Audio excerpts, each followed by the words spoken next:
Halo guys, balik lagi di channel aku. Kali ini kita akan membahas tentang jenis pajak penghasilan di Indonesia. Sebelum membahas tentang jenis pajak penghasilan di Indonesia, kita harus tahu terlebih dahulu tentang pajak penghasilan.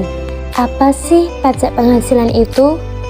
Pajak penghasilan atau PPh merupakan pajak yang dikenakan kepada setiap wajib pajak yang menerima tambahan kemampuan ekonomi baik dari dalam maupun luar negeri yang dapat menambah kekayaan wajib pajak.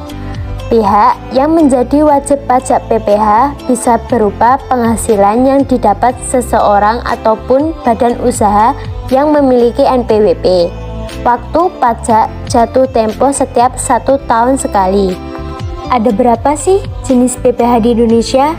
PPh di Indonesia dibagi menjadi 8 jenis, yaitu 1. Pajak penghasilan pasal 15, 2. Pajak penghasilan pasal 21, 3. Pajak penghasilan pasal 22, 4. Pajak penghasilan pasal 23, 5. Pajak penghasilan pasal 25, 6. Pajak penghasilan pasal 26, 7. Pajak penghasilan pasal 29, 8. Pajak penghasilan pasal 4 ayat 2. Yang akan kita bahas yang pertama adalah pajak penghasilan pasal 15. Apa sih yang dimaksud pajak penghasilan pasal 15?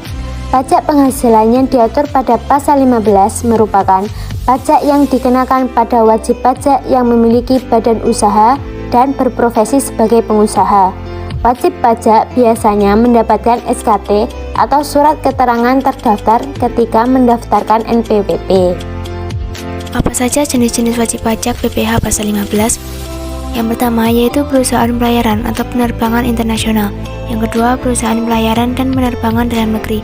Yang ketiga, perusahaan asuransi luar negeri.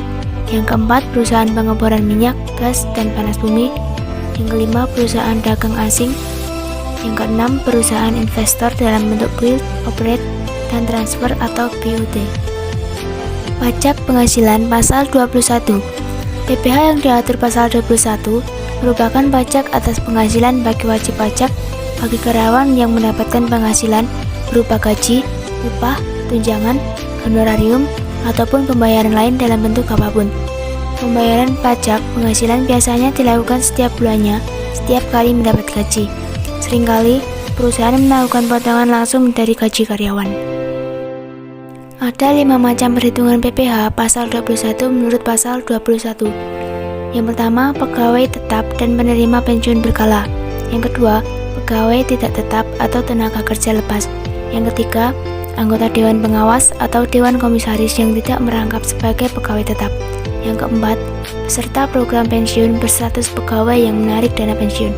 Yang kelima, penerima imbalan lain yang bersifat tidak teratur. Pajak penghasilan pasal 22. PPh pasal 22 mengatur pungutan pajak bagi wajib pajak yang melakukan kegiatan impor atas barang mewah.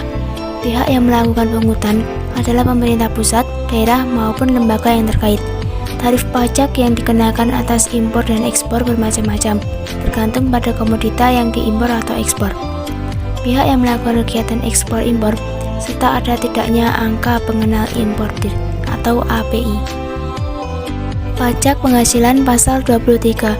PPh pasal 23 merupakan pajak yang dikenakan pada wajib pajak yang melakukan transaksi. Transaksi yang dimaksud bisa meliputi dividen, royalti, bunga, hadiah, sewa, jasa, serta dan penghasilan lain selain aset tanah atau bangunan. Tarif PPh pasal 23 dikenakan atas nilai dasar pengenaan pajak atau DPP atau bruto dari penghasilan. Nah, selanjutnya adalah pajak penghasilan pasal 25. PPh pasal 25 merupakan angsuran pajak dari jumlah pajak penghasilan terutang yang tertulis pada SPT tahunan PPh, dikurangi PPh yang dipotong, dan PPh terutang di luar negeri yang boleh dikreditkan. Khusus untuk PPh pasal 25, pembayaran pajak harus dilakukan oleh wajib pajak sendiri dan tidak boleh diwakilkan kepada pihak manapun. Untuk meringankan beban wajib pajak, pembayaran pajak dapat dilakukan dengan cara diangsur. Bila terjadi keterlambatan pembayaran pajak, wajib pajak dikenakan denda bunga 2% per bulan. Selanjutnya adalah pajak penghasilan pasal 26. PPh pasal 26 merupakan pajak penghasilan yang dikenakan pada wajib pajak luar negeri atau penghasilan yang bersumber selain dari bentuk usaha tetap atau BUT yang berdomisili di Indonesia. Tarif umum yang dikenakan PPh pasal 26 adalah 20%.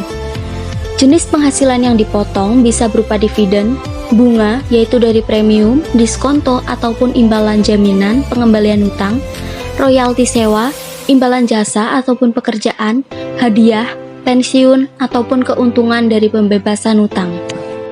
Berikutnya pajak penghasilan pasal 29.